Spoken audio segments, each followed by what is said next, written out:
الحمدللہ نحمدہ ونصلی علی رسولہ الکریم اما بعد فاعوذ باللہ من الشیطان الرجیم بسم اللہ الرحمن الرحیم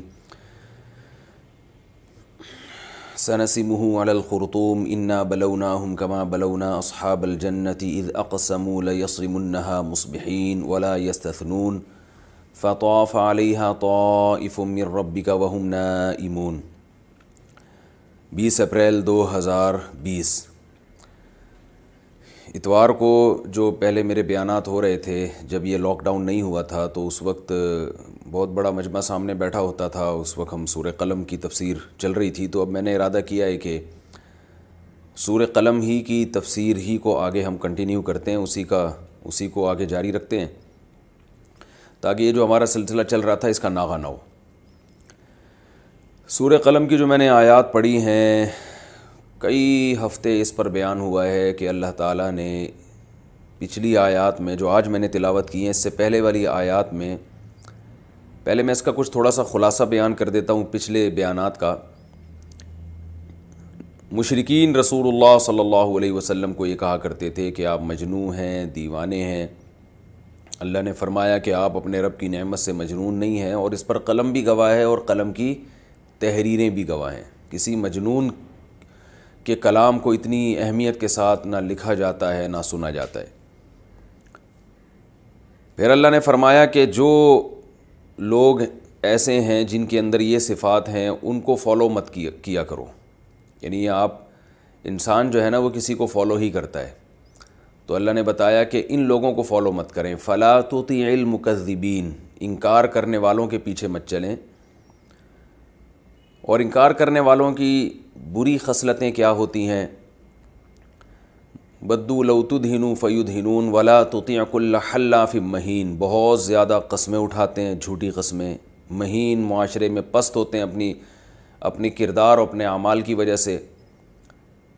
ہماز مشاء بنمیم، چغلیاں لگاتے ہیں، تانے دیتے ہیں. مناع للخیر، مال کو روکتے ہیں، سخاوت نہیں ہوتی ان میں، کنجوس ہوتے ہیں. معتدن اثیم، گنہگار ہوتے ہیں، حدود سے تجاوز کرنے والے ہوتے ہیں. اور عتل بعد ذالک زنیم، عتل ہوتے ہیں یعنی بد اخلاق ہوتے ہیں.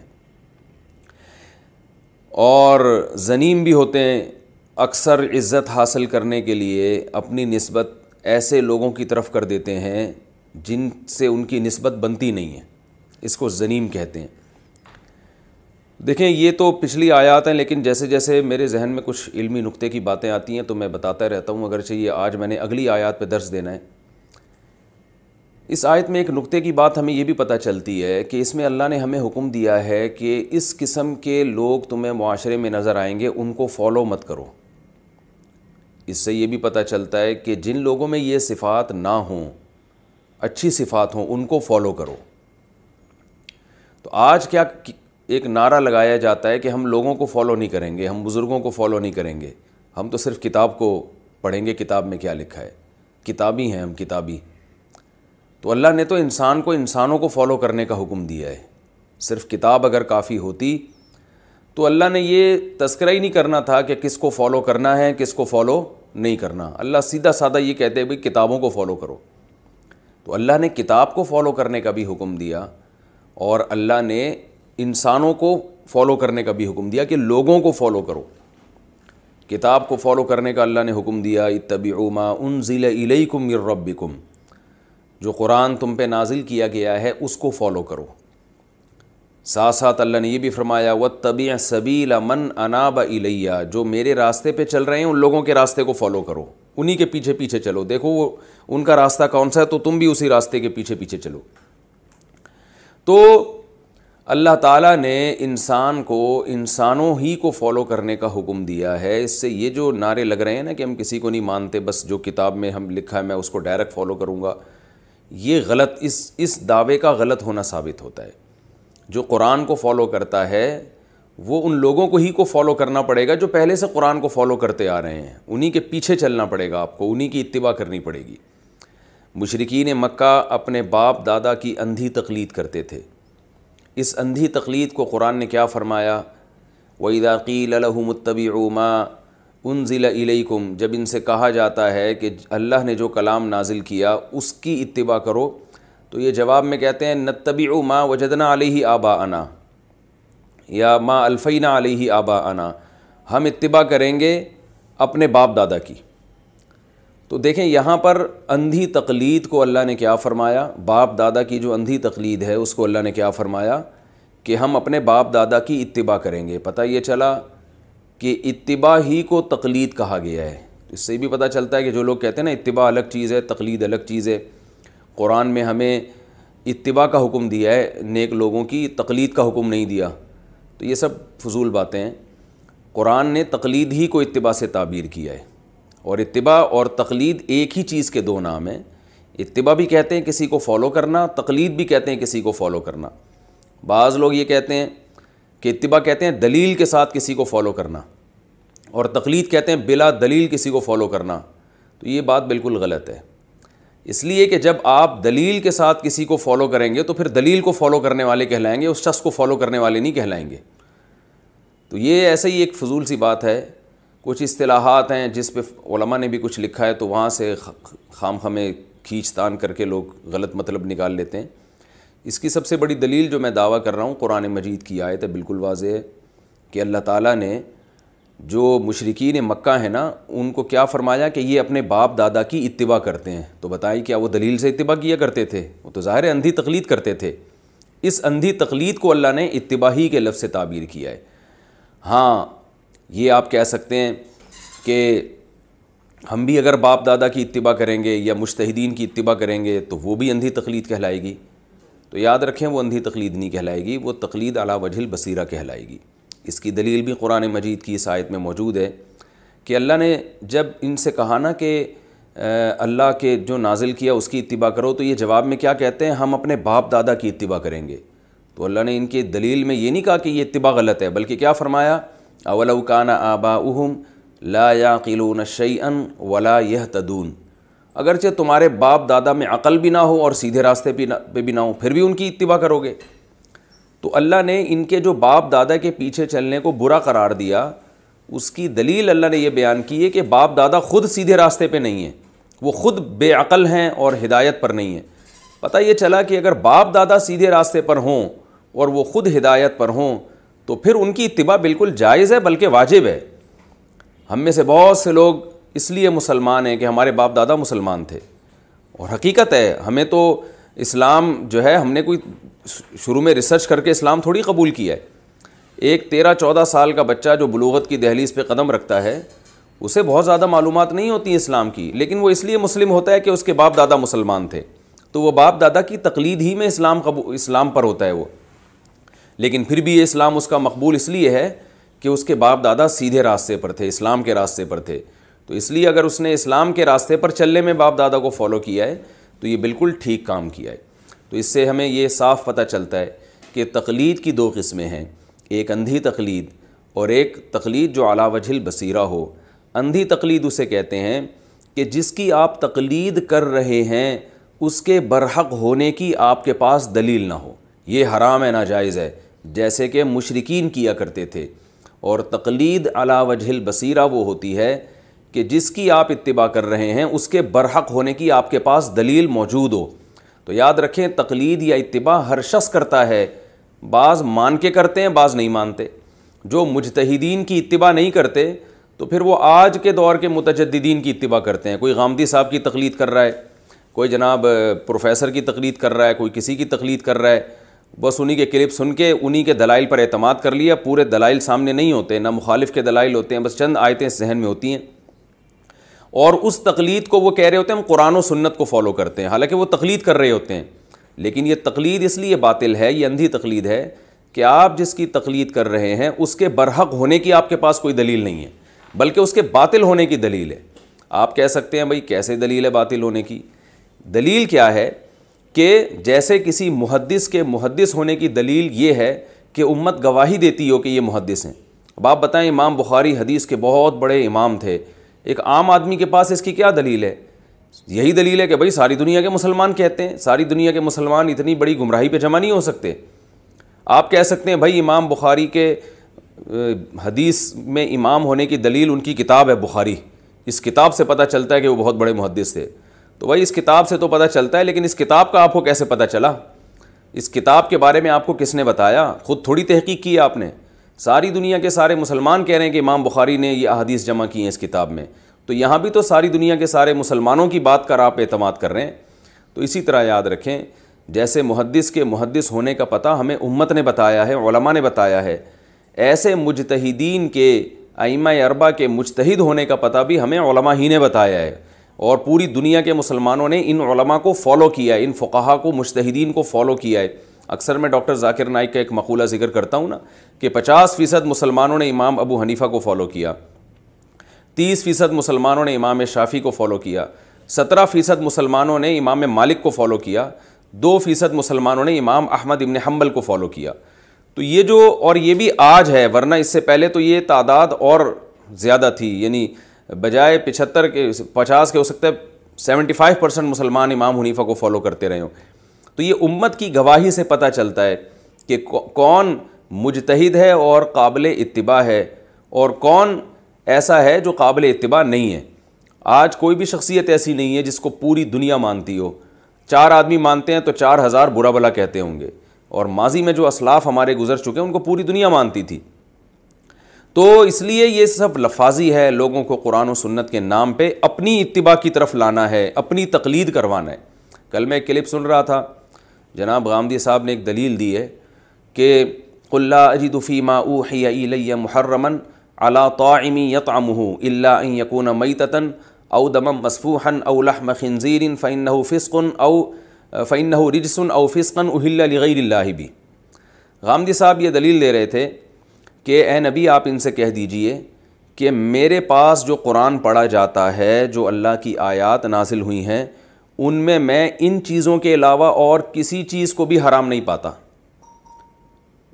اب دیکھیں کتنی واضح آیت ہے، اور غامدی صاحب یہ پڑھ کے سنا رہے ہیں لوگوں کو کہ اللہ نے کہا، ان سے کسی نے پوچھا کہ موسیقی حلال ہے یا حرام ہے، یہ جو میوزک اور یہ جو گانے بجانے چل رہے ہیں، تو دلیل یہ دی محترم نے کہ اے نبی آپ ان سے کہہ دیجئے کہ اللہ نے جن چیزوں کو حرام قرار دیا ہے وہ صرف اور صرف یہ چیزیں ہیں، ان چیزوں کے علاوہ میں کسی بھی چیز کو اپنے پاس حرام نہیں پاتا. اور وہ چیزیں کیا ہیں؟ دمم مسفوحاً بہتا ہوا خون، او الا یکونا میتتاً مردار کھانا، او دمم مسفوحاً او لحم خنزیر بہتا ہوا خون، خنزیر کا گوشت، او فسقاً اہل لغیر اللہ بھی، یا وہ جانور جس پر اللہ کے علاوہ کا نام لیا گیا ہو. تو اس کے علاوہ میں کسی بھی چیز کو حرام نہیں قرار پاتا قرآن میں، یہ نبی کو حکم دیا جا رہا ہے، یعنی بس یہی چیزیں حرام ہیں. اور آگے ایک اور آیت میں اسی سے ملتی جلتی آیت میں فرمایا وَأَن تَقُولُوا عَلَى اللَّهِ مَا لَا تَعْلَمُونَ، کہ تم اللہ کی طرف ایسی چیزوں کی نسبت کر دو جو اللہ نے کہی نہیں ہے، یا تم اللہ کی طرف حلال و حرام کی نسبت کر دو حالانکہ اللہ نے حلال و حرام نہیں کیا ہے. یعنی اپنی طرف سے چیزوں کو حلال کر دو، اپنی طرف سے چیزوں کو حرام کر دو. تو محترم نے یہ دلیل دی ہے کہ اپنی طرف سے چیزوں کو حلال یا حرام کرنا بھی اللہ نے حرام قرار دیا ہے. تو موسیقی کا ذکر قرآن مجید میں کہیں نہیں ملتا کہ اللہ نے حرام قرار دیا ہے، لہذا اس کو بھی حرام قرار دینا، اس عمل کو بھی اللہ نے حرام قرار دیا. اب یہ آیت انہوں نے پڑھ کے سنائی ہے اور لوگ واہ واہ کر رہے ہیں، ماشاءاللہ بڑی زبردست دلیل دی ہے. اور قرآن کی آیت کو یہ بیان کیا لا اجیدو، میں دوبارہ پڑھ کے سنا دوں کہ اے نبی آپ ان لوگوں سے کہہ دیجئے کہ میرے پاس جو کتاب نازل کی گئی ہے اس میں ان اسپیسیفک ان چیزوں کے علاوہ کسی اور چیز کو حرام قرار نہیں دیتا. تو لوگوں نے کہا بھائی دیکھو بھائی، یہ مولانا لوگ تو داڑھی رکھنے کو بھی فرض قرار دیتے ہیں، داڑھی منڈانے کو حرام قرار دیتے ہیں، اور یہ مولانا ٹائپ کے جو لوگ ہیں یہ تو سینما گھر میں جانے کو اور فلمیں اور ڈرامے اور یہ جو بدنظری کا ایک طوفان ہے، اور یہ جو موسیقیاں جس طرح سے آج کل چل رہی ہیں، یہ ایک ساری چیزوں کو یہ تو انہوں نے اپنا دین نکالا ہوا ہے. تو اب یہ لوگ کیا کر رہے ہیں، جو جناب پروفیسر غامدی صاحب کو فالو کر رہے ہیں، یہ کہنے کی حد تک تو یہ کہتے ہیں کہ ہم قرآن کو فالو کر رہے ہیں، غامدی صاحب کو فالو نہیں کر رہے. ہم کسی کی تقلید نہیں کرتے، ہم ملاؤں کی تقلید نہیں کرتے، ہم مجتہدین کی تقلید نہیں کرتے، ہم تو قرآن کو مانتے ہیں کیونکہ غامدی صاحب نے قرآن سے دلیل پڑھ کے سنائی ہے. تو بھائی یہ لفاظی ہے، آپ قرآن کو فالو نہیں کر رہے، آپ غامدی صاحب کو فالو کر رہے ہیں. اس لیے کہ غامدی صاحب نے اس قرآن کا ترجمہ کر کے جو تشریح بیان کر دی، بلا دلیل آپ نے اس تشریح کو مان لیا ہے. آپ نے یہ تحقیق ہی نہیں کی ہے کہ اس آیت کی یہ تفسیر بنتی بھی ہے کہ نہیں بنتی، اس کا سیاق و سباق کیا ہے, یہ کس کانٹینٹ میں نازل ہوئی ہے, یہ کس پیرائے میں نازل ہوئی ہے, یہ کیا سمجھانے کے لیے نازل ہوئی ہے. آپ نے بس قرآن کی آیت دیکھی, سورت نمبر آیت نمبر دیکھا اور سورت کا حوالہ دیکھا اور آپ نے کہا واہ بھائی واہ, جناب پروفیسر غامدی صاحب تو قرآن سے دلائل دیتے ہیں, اور یہ سارے مولانا ٹائپ کے جتنے لوگ ہیں یہ بابے اور یہ سب گمراہ ہیں, اور انہوں نے ہمیں خام خواہ میں اپنی دکانیں چلانے کے لیے انہوں نے قرآن سے ہمیں دور رکھا ہوا ہے. تو آپ اگر قرآن مجید کی اس آیت میں تھوڑا سا غور کرتے, تھوڑی سی سینس بھی استعمال کرتے نا, تو آپ اسی وقت جب آپ یہ پروگرام سن رہے تھے, جو لوگ وہاں بیٹھے ہوئے تھے وہ اسی وقت جناب پروفیسر صاحب سے معذرت کرتے کہ حضرت اس آیت میں تو کتے کا بھی ذکر نہیں ہے کہ کتا حرام ہے, اس آیت میں تو بلی کا بھی ذکر نہیں ہے کہ بلی حرام ہے, اس آیت میں تو یہ جو چھپکلیاں, گرگٹ اور یہ جو حشرات الارض ہیں, کیڑے مکوڑے, پھر اس کا مطلب چائنا والے صحیح کرتے ہیں, بس چائنا والے جو ہے نا ان سے ایک خنزیر چھڑوا دیں اور مردار چھڑوا دیں, پھر تو صحیح ہے, جو مرضی کھاتے رہو بیٹھ کے بھائی. تو یہ تو اتنی سینس ایک عام مسلمان میں بھی ہوتی ہے کہ اس آیت کا اگر یہ مطلب ہوتا تو اس میں تو کھانے پینے کی چیزوں میں صرف خنزیر کو حرام قرار دیا جا رہا ہے اور بہتے ہوئے خون کو حرام قرار دیا جا رہا ہے اور مردار کو, تو اس کا مطلب کتے کو ذبح کر کے کھا لو, اللہ کا نام لے کے کھا لو, تو وہ بھی جائز ہو گیا. تو اب جناب پروفیسر صاحب کو واضح طور پر یہ کہنا چاہیے تھا کہ اس آیت سے صاف پتہ چلتا ہے کہ کتا بھی حلال ہے اگر اس پہ اللہ کا نام لے کے اس کو ذبح کر کے کھایا جائے, لیکن انہوں نے یہ جرت نہیں کی, تو اور لوگ بھی جرت نہیں کرتے. تو اس آیت کا جو سیاق و سباق ہے وہ کیا ہے کہ مشرکین مکہ نے بہت ساری چیزوں کو اپنے اوپر خام خواہ میں حرام کیا ہوا تھا جو اللہ نے حرام نہیں کی تھی.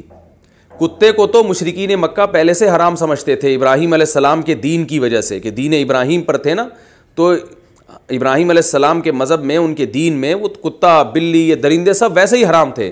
عرب یہ نہیں کھایا کرتے تھے یہ ساری چیزیں, لیکن کچھ چیزوں کو انہوں نے اپنی طرف سے خود بخود حرام کیا ہوا تھا, اور جو تھا وہ جو اللہ نے ان چیزوں کو حرام نہیں کیا تھا, حلال جانور کو اپنے اوپر حرام کر لیا کرتے تھے بتوں کے نام پہ چھوڑ کر. تو اللہ تعالیٰ نے ان سے یہ فرمایا کہ جن چیزوں کو تم بھی حرام سمجھتے ہو ہم بھی حرام سمجھتے ہیں, ان چیزوں میں اللہ نے ان چیزوں کو تو حرام قرار دیا ہے, ان کے علاوہ باقی چیزوں کو اللہ نے حرام قرار نہیں دیا, یعنی وہ والی چیزیں جن کو تم نے حرام قرار دیا ہوا ہے. تو یہ خاص قسم کے جانوروں کے بارے میں یہ آیت نازل ہوئی ہے. اس کی مثال ایسے ہے جیسے کوئی آپ کے پاس آتا ہے, اس کے پاس مختلف قسم کے, یا کوئی ڈاکٹر کے پاس جاتا ہے کوئی پیشنٹ, اور پیشنٹ ڈاکٹر جو ہے نا اس پیشنٹ کو کہتا ہے کہ تم کن کن چیزوں سے پرہیز کر رہے ہو, تو وہ پیشنٹ کہتا ہے کہ ڈاکٹر صاحب میں چاول سے بھی پرہیز کر رہا ہوں اور میں بڑے گوشت سے بھی پرہیز کر رہا ہوں. تو ڈاکٹر اس کو جواب میں کہتا ہے کہ بھائی جن چیزوں کو میں نے جو لسٹ تمہیں بنا کے دی تھی نا, ان میں تو صرف اور صرف مٹھائی سے میں نے پرہیز بتایا تھا, اور میں نے تمہیں ٹھنڈے پانی سے پرہیز بتایا تھا, باقی چیزوں سے تو میں نے تمہیں پرہیز نہیں بتایا. تو اب مریض صاحب کیا کر رہے ہیں, جا کے پتھر بھی کھانا شروع کر دیے انہوں نے, اور انہوں نے کہا کہ جو ہے وہ ڈاکٹر نے کہا کہ بس یہ 2 چیزوں سے پرہیز ہے, باقی جتنی بھی چیزیں اب میں کھا سکتا ہوں. تو جا کے انہوں نے ہر اٹرم پٹرم جو ہے نا سب چیزیں کھانا شروع کر دیں. تو ڈاکٹر بتائے گا نا کہ بھائی جن چیزوں کو تم برا سمجھتے تھے کہ یہ غلط ہیں وہ تو پہلے سے ہی غلط ہیں, جن چیزوں کو تم نے میرے مشورے پر سمجھا ہے نا کہ حرام ہے یا تمہاری صحت کے لیے نقصان دہ, ان میں سے صرف یہ 2 چیزیں نقصان دہ, باقی نقصان دہ نہیں ہیں. تو وہ ایک مخصوص قسم کی چیزیں جن کو تم پہلے سے اپنی صحت کے لیے نقصان دہ سمجھتے ہو, ان سے تو میں بحث ہی نہیں کر رہا. میں ان چیزوں کے بارے میں کہتا ہوں جو تم نے خود سے اپنے اوپر حرام کر دی ہیں. ان چیزوں میں سے یہ والی تو تم ٹھیک ہے بالکل حرام کر دی ہیں, یہ تو واقعی حرام ہے, باقی حرام نہیں ہے. تو اللہ ان آیتوں میں یہ بتا رہے ہیں کہ اے مشرکین مکہ, جن چیزوں کو تم نے اپنے اوپر حرام کر دیا ہے, جو پہلے سے حرام سمجھی جا رہی ہیں وہ تو ہیں ہی حرام, ان کو میں حلال نہیں کر رہا, لیکن تم نے جن چیزوں کو اپنے اوپر حرام کر دیا ان میں سے یہ والی تو ٹھیک ہے, یہ تو واقعی حرام ہے, باقی حرام نہیں ہے, وہ تم نے خام خواہ میں اپنے اوپر حرام کر دیا ہے. یہ اس آیت کا مطلب ہے. لیکن انہوں نے کیا کیا, اس آیت میں اتنا عموم لے لیا کہ اس سے تو کتے بلی بھی حلال ہو گئے. تو اب کیا ہے کہ یہ قرآن و حدیث کی اتباع نہیں ہے, یہ غامدی صاحب کی اتباع ہے, اور یہ اتباع نہیں ہے, یہ دلیل سے نہیں ہے اتباع. اور اتباع تو دلیل سے اتباع اسے کہتے ہیں کہ جس کی اتباع کر رہے ہیں اس کے برحق ہونے کا آپ کو یقین ہو, پھر اس کی اتباع کی جائے گی, جو کہ تقلیدی کہلاتی ہے. تو یہ جو ہے نا, میں کہاں سے کہاں چلا گیا اصل موضوع کو چھوڑ کر, لیکن میری عادت ہوتی ہے کوئی علمی نقطے کی بات آئے تو میں اسے چلا دیتا ہوں. تو یہاں بھی اللہ نے قرآن مجید میں کیا فرمایا, وَلَا تُطِعْ كُلَّ حَلَّافٍ مَّهِينٍ, کہ ایسے شخص کو فالو مت کریں جو قسمیں اٹھاتا ہو جھوٹی قسمیں، اور پھر اچھے اس میں عتل بعد ذالک زنیم، اور پھر زنیم بھی ہو، غیر، بعض علماء نے تو اس کا مطلب یہ کیا ہے کہ ایسے خاندان کی طرف اپنے آپ کو منسوب کرتا ہو جس خاندان کا وہ ہو نہیں۔ بعض لوگ اپنی عزت حاصل کرنے کے لیے جو ہے نا وہ مقام بنانے کے لیے معاشرے میں اپنے آپ کو ایسے باپ کی طرف منسوب کر دیتے ہیں جو اس کا حقیقی باپ ہوتا نہیں ہے، تو یہ بھی حرام ہے۔ اور بعض علماء نے اس کا مفہوم یہ بھی بیان کیا ہے کہ ایسے اعمال کی طرف اپنے آپ کو منسوب کر دینا جو اعمال آپ میں ہے نہیں، یحبون ان یحمدوا بما لم یفعلوا، ایسے کام جو آپ نے کیے نہیں ہیں لیکن آپ چاہتے ہیں کہ وہ کام آپ کی طرف منسوب ہوں اور اس پہ آپ کی تعریف کی جائے۔ جیسے ہمارے بہت سے ماشاءاللہ سیاسی لیڈر ہیں، کیا ککھ بھی نہیں ہوتا، پچھلی حکومتوں کے سارے کام اپنے کھاتے میں ڈال دیتے ہیں، اور پچھلے والے کیا کر رہے ہوتے ہیں کہ اگلی حکومتوں کے سارے کام جو ہے نا اپنے کھاتے میں ڈالتے ہیں کہ اصل میں تو ہم نے شروع کیا تھا۔ تو یہ ہمارے ہاں بہت چل رہا ہوتا ہے کہ کرتا کوئی ہے اور کھاتا کسی اور کا چل رہا ہوتا ہے۔ تو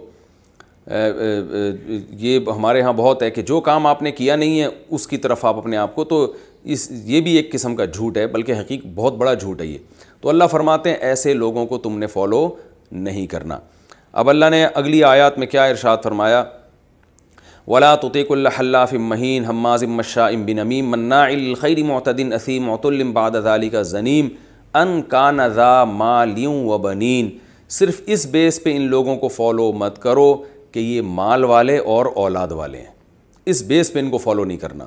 اس میں اللہ تعالیٰ نے انسان کی ایک نیچر کی طرف اشارہ کیا ہے کہ انسان کسی کو لائق تقلید اس وقت سمجھتا ہے کہ جب اس کے پاس دنیاوی ترقی ہو، اس کا حق پر ہونا نہیں دیکھتا انسان۔ یہ انسانوں کی صفات نہیں ہے۔ آج کل شہرت دیکھی جاتی ہے کہ کون زیادہ مشہور ہے، اور پیسہ دیکھا جاتا ہے۔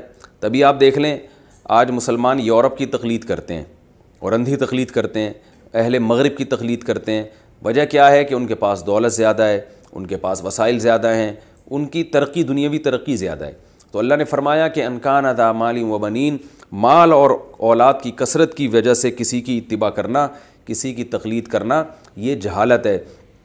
ہمارے ہاں بہت سے لوگ یہ دلیل دیتے ہیں کہ اگر وہ لوگ برحق نہ ہوتے گورے تو وہ اتنی ترقی کیوں کرتے۔ بھائی ترقی تو فرعون نے بھی بہت زیادہ کی تھی، اور ترقی تو قارون نے بھی بہت زیادہ کی تھی۔ آج بھی آپ دیکھ لیں اسمگلر ہیں اور اللیگل پیسہ کما رہے ہیں، چور ہیں، ڈاکو ہیں، بہت ترقی کر جاتے ہیں۔ اور ہمارے ہاں تو چور اور ڈاکو ذرا زیادہ ہی ترقی کرتے ہیں، ان کی عزت بھی زیادہ ہو رہی ہوتی ہے۔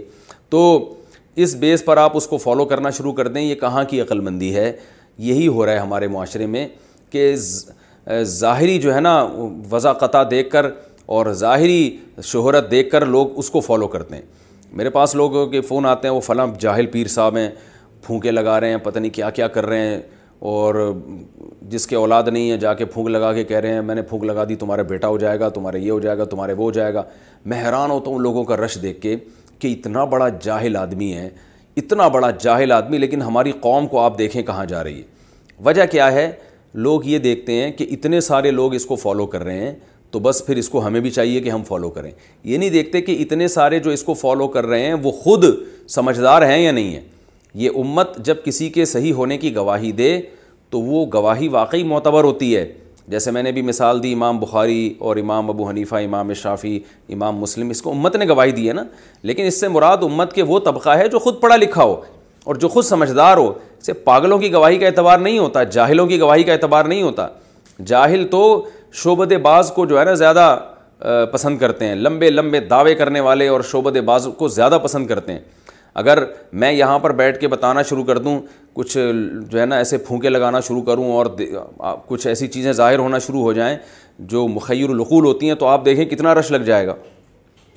تو جاہل لوگ جو ہے نا ایسے لوگوں کو زیادہ فالو کرتے ہیں۔ دم درود بیٹھا ہوا ہے وہاں پہ اور بکرے آ رہے ہیں اور بڑے بڑے دعوے کر رہے ہیں، ایسے پیر بہت ہمارے معاشرے میں پڑے ہوئے ہیں، اور حیرت کی بات ہے لوگ ان کو فالو کر رہے ہیں۔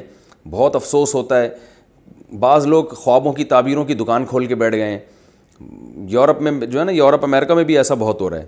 ان کا جی حضرت جی کا کام کیا ہے، یہ خوابوں کی تعبیر بتاتے ہیں صبح شام بیٹھ کے، رش لگا ہوا ہے، آن لائن خواب پوچھے جا رہے ہیں، پتہ نہیں کیسے بیٹھ کے بتا رہے ہوتے ہیں۔ خواب تو جب تک اس شخص کے ذاتی حالات سامنے نہ آ جائیں، اور ہر آدمی کا خواب ایک ہی جیسا خواب دو آدمیوں کو آتا ہے لیکن تعبیر دونوں کی ایک دوسرے سے مختلف ہو سکتی ہے. پھر ہر وقت جو لوگوں کو خواب آ رہے ہیں تو یہ ضروری تھوڑی اس کی تعبیر ہو.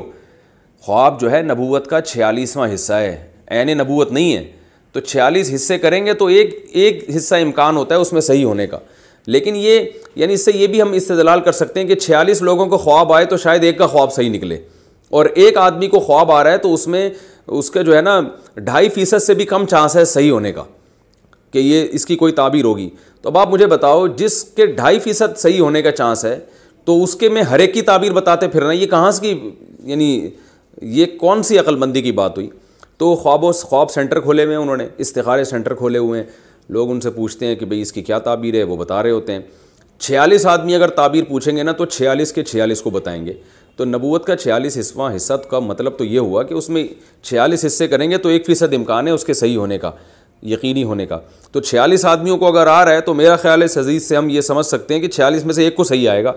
تو آپ جب ان خوابوں کی تعبیر بتانے والوں سے کے پاس 46 افراد کو لے جائیں, یہ 46 کے 46 کوئی تعبیریں بتا رہے ہوں گے, اور 46 کے 46 کو اگر روزانہ خواب آ رہا ہے تو ہر روزانہ خوابوں کی تعبیر بتا رہے ہوں گے. ممکن ہے میرا یہ کلپ سننے کے بعد یا بیان سننے کے بعد اب وہ ہوشیار ہو جائیں اور 46 میں سے ایک آدمی کو بتانا شروع کریں, اور ایک کو بھی اب 46 دن میں ایک ہی دفعہ بتائیں کہ باقی سارے تمہارے الٹے سیدھے خواب ہیں. تو یہ بڑے ہوشیار ہوتے ہیں, ان کو اپنی دکانیں چلانی ہوتی ہیں, تو عین ممکن ہے اس طرح سے ہو. تو لیکن یہ کہ یہ ذہن میں رکھیں, آج کل جو بالکل فارغ ترین لوگ ہوتے ہیں نا, ان کا یہ کام ہوتا ہے کہ ان کے دھندا چل نہیں رہا ہوتا, نہ ان میں کوئی علمی صلاحیت ہوتی ہے, نہ کوئی بڑا ان کے کوئی حدیث پہ ان کو عبور ہوتا ہے, نہ فقہ پہ عبور ہوتا ہے, نہ کوئی بڑے قاری ہوتے ہیں وہ. تو اب ان کو اچھا دنیا میں بھی کچھ پڑھا نہیں ہوتا, کوئی انجینئر بنے نہیں ہوتے, ڈاکٹر نہیں بنے ہوتے, کوئی سائنٹسٹ نہیں بنے ہوتے, یا بنے ہوتے ہیں مگر وہ کام ان کو آتا نہیں ہے. تو پھر وہ یہ ان کا سب سے بہترین طریقہ روحانی علاج اور خوابوں کی تعبیر اور استخارے نکالنا, کیونکہ یہ 3 شعبے ایسے ہیں جس کے لیے نہ کوئی ڈپلومہ ہے, نہ کوئی ڈگری چاہیے آپ کو, اور نہ اس کے لیے بھائی کوئی یہ ہونا چاہیے کہ جی وہ کوئی کرائٹیریا ہے کہ کوئی لیبارٹری میں جا کے اس کو ٹیسٹ کرواؤ یہ کچھ اس کو آتا بھی ہے کہ نہیں آتا. یہ سارے اس میں پھینکو ایک نمبر کے چل رہے ہیں, وہ پھینکتے رہتے ہیں. خوابوں کی تعبیر ہوتی ہے, بعض بڑے حضرات بتا بھی دیتے ہیں, لیکن کبھی کبھاری ہوتی ہے اور کبھی کبھاری بتاتے ہیں. تو یہ جو ہول سیل کے حساب سے خواب سینٹر کھول کے بیٹھے ہوئے ہیں نا, یہ مزیداری والا کام نہیں ہے. اور پھر کمال کی بات یہ لوگ اپنے نام کے ساتھ مفتی بھی لگا دیتے ہیں. پھر صرف مفتی پہ اکتفا نہیں کرتے, بہت سو نے مفتی اعظم بھی لگا دیا کہ مفتی سے مزہ نہیں آ رہا تھا, کوئی مانتا نہیں تھا تو مفتی اعظم لگا دو. مفتی اعظم جب لکھیں گے تو چلو کوئی مفتی اعظم نہیں مانے گا تو کم از کم مفتی تو مان ہی لے گا نا. کہتے ہیں نا کہ جھوٹ اتنا بولو کہ کچھ نہ کچھ تو سچ کا گمان ہونے لگے نا. اکثر میں اس پہ ایک واقعہ سنایا کرتا ہوں. اچھا میں پہلے یہ واقعہ بعد میں سناتا ہوں, پہلے میں یہ بات سمجھانے کے لیے نا کہ عوام کسی کی کراؤڈ کو دیکھ کے اس طرف جاتی ہے. عوام دیکھتی ہے کہ پبلک اس سے خوابوں کی تعبیر پوچھ رہی ہے, اس کا مطلب اس کو آتے ہوں گے. عوام دیکھتی ہے پبلک اس سے پھونکے لگوا رہی ہے, اس کا مطلب اس کے اندر جو ہے نا الگ قسم کی آکسیجن ہے, اس میں الگ قسم کی پھونک نکل رہی ہے. تو عوام جو ہے نا کراؤڈ دیکھ کے جاتی ہے. اس کا مجھے ایک بچپن میں تجربہ ہوا کہ ہم جب اسکول میں پڑھا کرتے تھے, میرا خیال ہے میں 7ویں یا 8ویں کلاس میں ہوں گا, تو ہم نے اسکول میں دیکھا ایک بہت بڑا کراؤڈ ہے. ہمارے اسکول میں ایک بادام کا درخت تھا, تو بادام کے درخت کے گرد نا بہت بڑا کراؤڈ تھا, اور جو طلبہ تھے, اسٹوڈنٹس تھے, وہ سارے اکٹھے ہوئے تھے. تو وہ سارے طلبہ جو ہے وہ اکٹھے ہوئے تھے. اب ہمیں بھی تجسس ہوا کہ یار یہ کیا دیکھ رہے ہیں جا کے. اب ہم بھی مجمع میں گھسے دھکا لگا کے, اور وہ گھستے جب وہ بادام کے درخت کی جڑ پہ جا کے دیکھا تو کچھ بھی نہیں تھا. تو اچھا ہم جب باہر نکلے ہیں تو ہم بتا رہے ہیں کچھ بھی نہیں ہے, لیکن پھر بھی لوگ گھس رہے ہیں. تو اتنا کراؤڈ اکٹھا ہو گیا کہ وہ ہیڈ ماسٹر صاحب نے آ کے سب کو بھگایا وہاں سے. ہوا یہ تھا کہ ایک 2-4 طلبہ نے شرارت کی, ایسے ہی نا وہ جڑ میں جا کے دیکھنے لگے اور کہنے لگے وہ سانپ ہے. تو جب 2-4 نے کہہ دیا سانپ ہے, تو اب 5-6 اور آ گئے دیکھنے کے لیے کہ سانپ ہے. اب جب 5-6 آ گئے, وہ 2-4 نکل گئے پتلی گلی سے. وہ جب نکلے ہیں تو وہ 5-6 کو دیکھ کر 8-10 اور آ گئے کہ یہ 5-6 یہاں کیوں کھڑے ہوئے ہیں. اب جب وہ 8-10 آئے ہیں تو وہ 5-6 نکلے ہیں, لیکن 8-10 کو دیکھ کر 16-32 اور آ گئے. تو وہ آئے جا رہے ہیں. اب جو ہے نا ایک پانی کا جیسے بہاؤ ہوتا ہے نا, ایک دفعہ ڈھلان ہو جائے تو اب یہ آٹومیٹک خودکار سسٹم ہو گیا ہے. اب جب تک یہ تو شکر ہے اسکول کی 4 دیواری تھی اور اس کے باہر جو ہے نا لوگ تھے نہیں, ورنہ یہ قیامت تک سلسلہ چلتا رہتا. ساری دنیا کے سارے انسان, اور امریکہ جو ہے نا ساری دنیا کے سارے انسان وہاں کے کھڑے ہو جاتے کہ کچھ تو ہے جو اتنے لوگ کھڑے ہوئے ہیں. اور پھر امریکہ سیٹلائٹ سے تصویریں بھیجتا, اور امریکن وہ خفیہ ایجنسیاں بھی آ جاتی. ہماری ISI بھی آ جاتی ہے, امریکہ کی خفیہ ایجنسیاں بھی آ جاتی ہیں, آرمی آ جاتی ہے, ٹینک پہنچ جاتے, وہاں پہ میزائل داغے جاتے, پتہ نہیں کیا ہو جاتا کہ یار کچھ تو ہے. تو یہی ہوتا ہے کہ وہی جو میں نے ایک چرسی کا جنازے کا واقعہ سنایا تھا نا, کہ وہ بھی اسی موقع بڑا زبردست ہے. ایک چرسی کا انتقال ہو گیا, تو وہ پائپ کے اندر بیٹھا ہوا تھا, چرسی تھا, تو 8-10 چرسی اس کے ساتھ اور بھی تھے. تو اب ان چرسیوں کو سمجھ میں نہیں آ رہا تھا کہ ہم اپنے اس چرسی کا کریں کیا, چرسی نہیں بلکہ ہیروئنچی. تو اب ہم اس کا کریں کیا, اس کو کہاں دفنائیں لے جا کے نا. تو انہوں نے کہا چلو یار اٹھا کے لے چلو, اللہ مالک ہے. تو اس کا جنازہ کی چارپائی لے کے وہ 4 چرسی جو ہے نا وہ جنازے کو کندھا دیتے ہوئے جا رہے ہیں. اب جیسے ہی جا رہے ہیں تو جیسے ہی بازار سے گزرے ہیں تو لوگوں نے اکرام کیا کہ بھئی, اب لوگ آتے چلے گئے, یار یہ جنازہ جا رہا ہے تو ہمیں بھی کندھا دینا چاہیے. اب ایک ایک کر کے لوگ آتے رہے اور کندھا, اچھا جب کسی ہیروئنچی سے وہ جنازے کی پایا لیتے تو وہ ہیروئنچی کھسک جاتا نا کہ چلو میری ٹینشن ختم ہوئی, اب یہ خود اٹھائے گا, ٹھیک ہے, وہ ہیروئنچی پتلی گلی سے نکل جاتا. تو اسی طرح سے ایک ایک کر کے یہ ہیروئنچی سارے کھسکتے چلے گئے. اب لوگ چارپائی لے کے جا رہے ہیں, تو جب تھک جاتے تو اگلی دکان والے آتے, ان سے جو ہے نا وہ پایا لیتے اور یہ نکل جاتے کہ چلو یار ہم نے تو تھوڑا سا کندھا دینا, کہتے ہیں نا کہ بھائی کندھا ضرور دینا چاہیے. تو ہر مسلمان اس طرح سے ہوتے ہوتے ایک مجمع اکٹھا ہو گیا. اب جا رہے ہیں. اب وہ بازار ختم ہو گیا, آبادی ختم ہو گئی, روڈ ختم ہو گئے, سمجھ میں ہی نہیں آ رہا جانا کہاں ہے. اب وہ چلتے چلے جا رہے ہیں. جب تک نیا کراؤڈ آ رہا تھا نا تو پرانا نکل رہا تھا, لیکن جب آبادی ختم ہو گئی, نئے کراؤڈ نے آنا ہی ختم کر دیا, تو اب جو آخر میں جو لوگ تھے نا وہ پریشان. اب وہ جا رہے ہیں, قبرستان آ گیا, اس کو بھی عبور کر لیا انہوں نے کہ شاید یہ والا نہیں, اگلے قبرستان ہوگا. تھک گئے اور پھر پوچھا بھائی کون ہے, اس کا کیا ہے, یہ کون اس کے لاحقین میں سے کون ہے, تو پتہ چلا کوئی بھی نہیں ہے. تو یہی ہوتا ہے کہ لوگ دیکھتے ہیں کہ وہ فلاں صاحب خوابوں کی تعبیر بتاتے ہیں. دلیل کیا ہے کہ وہ لوگ ان کے پاس جا رہے ہیں تعبیر پوچھنے کے لیے. فلاں صاحب جو ہے نا جن چڑیل بھوت بھگاتے ہیں, دلیل کیا ہے کہ وہ لوگ ان کے پاس جاتے ہیں. فلاں صاحب جو ہے نا استخارے نکالتے ہیں, دلیل کیا ہے کہ وہ لوگ جا رہے ہیں. بس ایک دفعہ لوگ جانا شروع ہو جائیں تو پھر دوبارہ سے ضرورت نہیں پڑتی, پھر تو پبلک آٹومیٹک ہو جاتی ہے. پھر ہم بیان کر کے یا علماء سمجھا کے تھک جائیں, بھائی کچھ بھی نہیں ہے, الو بنا رہا ہے, بیکار آدمی ہے, کچھ بھی نہیں ہے, تو نہیں مانتے لوگ. اور پھر ہوتا ہی ہے کہ جب یہ اس طرح کے لوگ, جب ایک بہت بڑی تعداد ان کے پاس لوگوں کی بے وقوفوں کی اکٹھی ہو جاتی ہے, تو پھر یہ ان سے ہدیے نذرانے لے کے پولیس والوں کو بھی کھلاتے ہیں, رینجرز والوں کو بھی کھلاتے ہیں. پھر یہ علاقے میں اپنا ایک زور بنا لیتے ہیں. پھر ان کے خلاف بولنا بھی آسان نہیں ہوتا, پھر ان کے جو ہے نا ان کو پکڑوانا بھی آسان نہیں ہوتا, کیونکہ پھر انہوں نے پولیس کو اور علاقے کے جو بھی بااثر لوگ ہیں ان کو اتنا کھلا دیا ہوتا ہے, ان کو اتنا ان کے پیٹ میں جو ہے نا گوشت ڈال دیا ہوتا ہے انہوں نے, حرام گوشت, کہ وہ بھی پھر چپ ہو جاتے ہیں. تو میں جانتا ہوں بہت سے بڑے بڑے عامل ہیں کہ ان کے پولیس میں اور علاقے میں اتنے زبردست تعلقات ہیں علاقے کے بااثر لوگوں سے کہ ان کے خلاف آپ ایک لفظ نہیں بول سکتے. تو اسی وجہ سے وہ پھر لوگ کو ان سے اور زیادہ عقیدت ہو جاتی ہے لوگوں کو. تو یہ حساب کتاب ہے. تو میں یہ کہہ رہا تھا ایک واقعہ میں اور سناؤں گا, وہ کیا تھا بھائی, اچھا خیر چلیں وہ ذہن سے نکل گئی بات. تو بات کیا چل رہی تھی,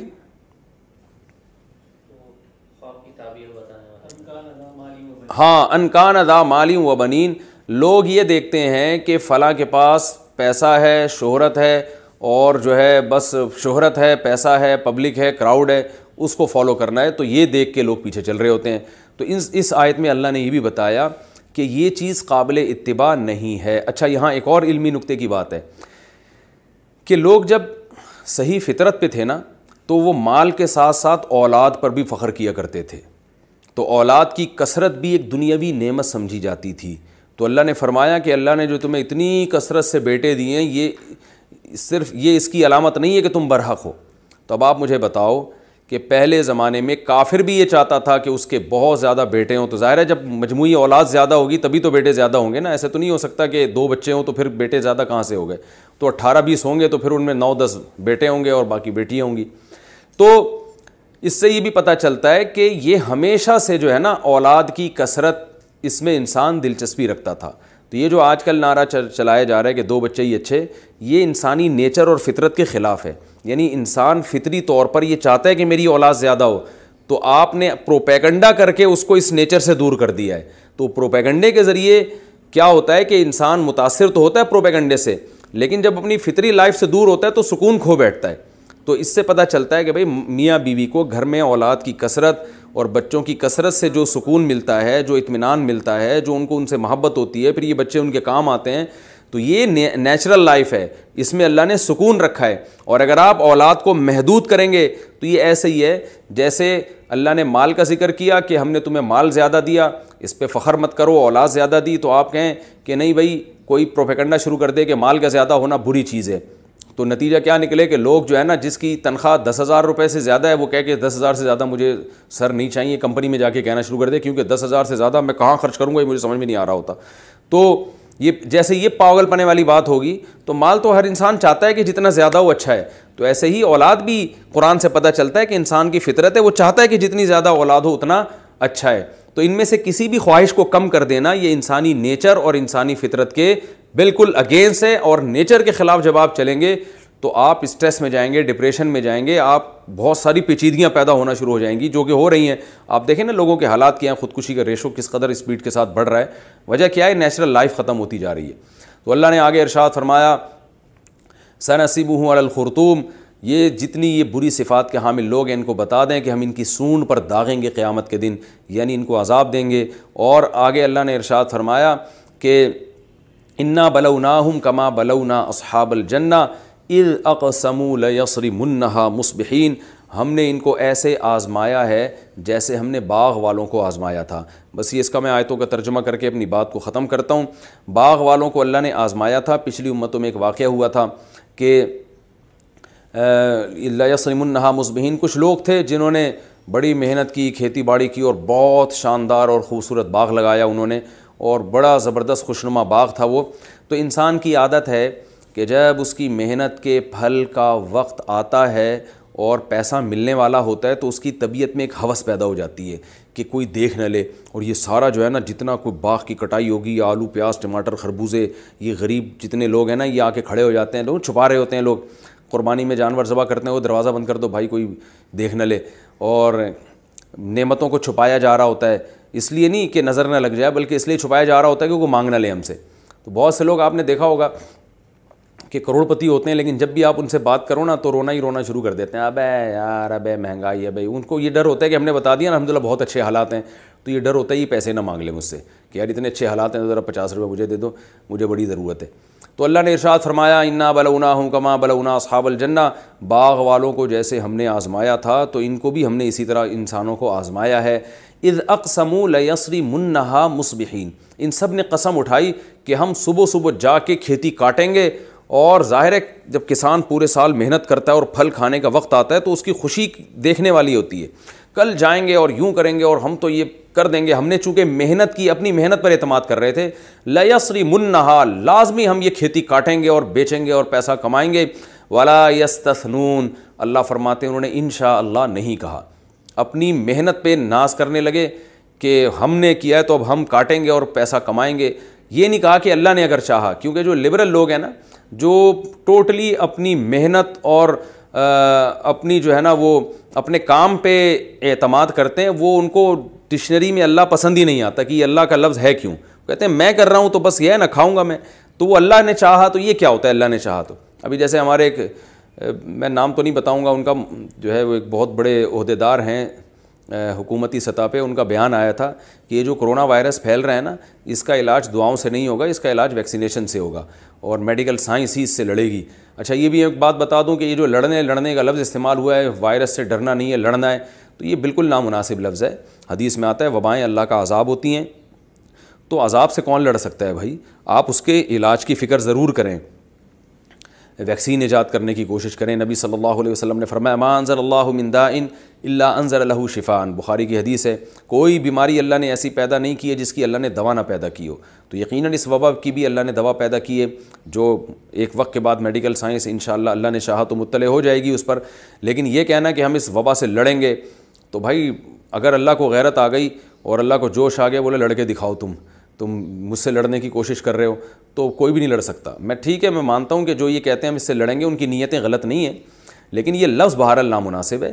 تو آپ یہ کہیں کہ اس وبا کے ہم دوا ایجاد کرنے کی کوشش کریں گے اور حفاظتی تدابیر اختیار کرنے کی کوشش کریں گے تاکہ اس وبا کے اثرات کم سے کم ہو، اور ہم اللہ سے دعائیں بھی مانگیں گے کہ یہ اللہ نے بھیجی ہے تو اللہ ہی اس کو ٹالے گا۔ تو اس طرح کے الفاظ ٹھیک ہیں. ایسے موقع پہ یہ کہنا کہ ہم اس سے لڑیں گے یہ متکبرانہ قسم کے الفاظ ہیں. تو یہ جو ہے نا یہ تو کسی بیماری کے بارے میں نہیں کہا جاتا. بخار آئے گا تو میں اس سے لڑ کے دکھاؤں گا بخار سے. ایک بخار سے آدمی نہیں لڑ سکتا. بخار جب چپک جاتا ہے نا, میں نے دیکھے ہیں بخار کے مریض کئی مہینے پڑے رہتے ہیں اور بالآخر ان کی موت واقع ہو جاتی ہے. وہ کوئی اتنی ذرا سی بیماری سے انسان نہیں لڑ سکتا. پھڈے بازی تو ہے ہی نہیں.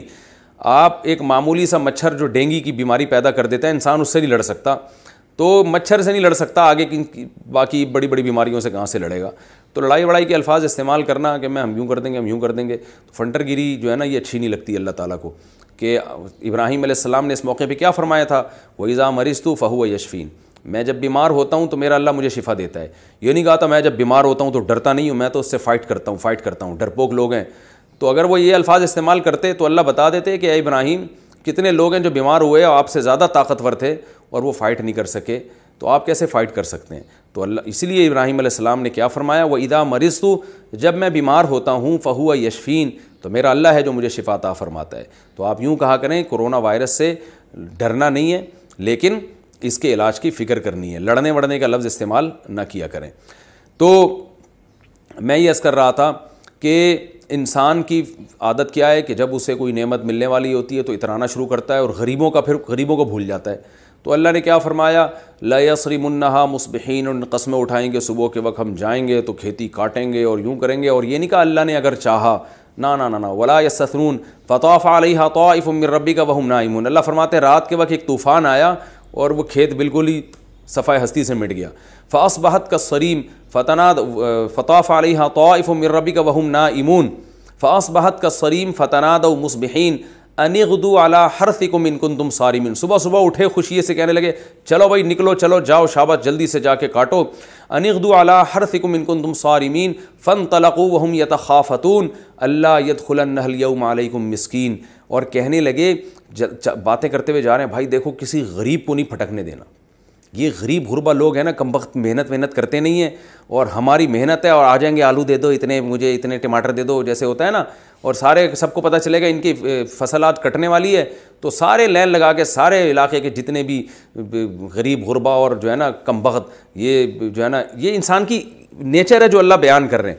یہی حالت ہوتی ہے انسان کی جب تنخواہ ملنے والی ہوتی ہے. آپ دیکھیں تو اس وقت انسان کو ڈر ہوتا ہے کہ ماموں کو پتہ نہ چل جائے کہ آج مجھے تنخواہ ملی ہے. وہ ماموں ہے نا فوراً فون کریں گے.